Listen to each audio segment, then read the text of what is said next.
Quoi? Des récurrences au bac? Ça suffit, monsieur, ça suffit! Enough!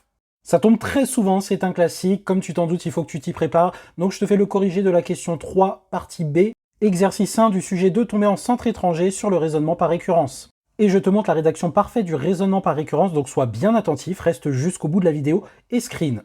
On commence en exprimant la propriété qu'on veut démontrer, donc soit Pn, cette propriété-là. Démontrons que pour tout n entier naturel, Pn est vrai à l'aide d'un raisonnement par récurrence. Initialisation, on vérifie P0. D'une part, V0 est égal à 6. D'autre part, V1 est égal à f de V0. Je fais le calcul, j'obtiens 4,8. On a donc bien que 2 est inférieur ou égal à 4,8, qui est inférieur ou égal à 6, qui est bien évidemment inférieur ou égal à 6. Soit 2 inférieur ou égal à V1, 4,8, inférieur ou égal à V0, qui vaut 6, inférieur ou égal à 6. Donc P0 est vrai, check. Maintenant tu me retiens bien cette rédaction de l'hérédité et tu m'oublies tout de suite celle de ton prof, surtout si tu passes en prépa l'année prochaine. Soit qu'un entier naturel tel que PK est vrai, c'est-à-dire j'ai réexprimé la propriété avec des K. Montrons que PK plus 1 est vrai, c'est-à-dire j'ai réexprimé la propriété mais en remplaçant les K par des K plus 1, donc j'ai bien un VK plus 2 en premier, puis un VK plus 1 ensuite. Par hypothèse de récurrence, on a ceci, donc j'ai simplement repris ça. Et je vais appliquer la fonction f sur ça. Pourquoi? Parce que dans le contexte, on a démontré juste avant que f est croissante sur l'intervalle 0,10.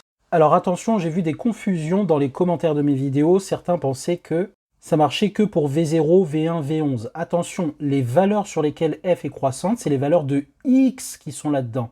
Mais ici, regardez, c'est pas les n qui sont là-dedans. L'hypothèse de récurrence nous dit justement que VK et VK plus 1 sont dans 2,6. Mais 2,6, c'est un ensemble qui est inclus dans 0,11. Donc si j'applique f à ça, j'ai les images dans le même ordre, puisque toutes ces valeurs-là sont dans un ensemble sur lequel f est croissante. On applique donc f, et on obtient cette inégalité-là avec les images f de 2 inférieur ou égal à f de vk plus 1, inférieur ou égal à f de vk, inférieur ou égal à f de 6, par croissance de f.